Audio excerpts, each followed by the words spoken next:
I think the final nail in her political coffin was another leaked letter from officials from her department at the Home Office suggesting that despite her repeated denials that she didn't know about targets for the removal of illegal migrants from this country, she did. She should have known about them. And the letter on Sunday afternoon to the Guardian newspaper from her to the Prime Minister, where targets were discussed, I think was the straw that broke the camel's back. She had to resign. She had, during the course of several very uncomfortable sessions in the House of Commons and then during a committee session in Parliament, been exposed as at least not knowing what she should have known about the inner workings of her department, and so she had to resign. As you say in that introduction, the whole issue was sparked by this scandal over the Windrush, the apparent harassment of people who've been here for decades and were legal. That's what has sparked this whole crisis. And Simon, would you say that this is now the end of the Windrush scandal for Theresa May, and do you think that she can stop the rot?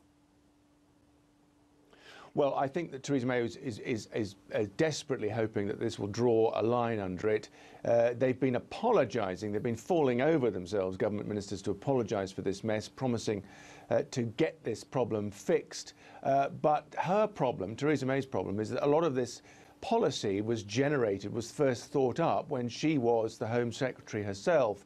And I think that she is vulnerable to this. The Labour Party have been making political capital out of this. They will certainly not be taking their foot off the accelerator. It is a difficult one for her.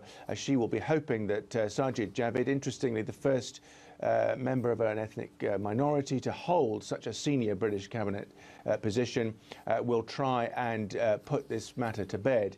But it does make her appear weak. We know that she's got this parliamentary problem. She's at the head of a very weak government. She requires the help of a minor party from Northern Ireland to get things voted through. This is just another political mess that gives, I think, people the impression in this country that she is a weak leader of a weak government. But in terms of her personal future, there are no signs of any particular personal political problem for her for the time being. But this issue is not going away. OK, Simon, thanks so much for that update. That was Simon McGregor Wood in London for us.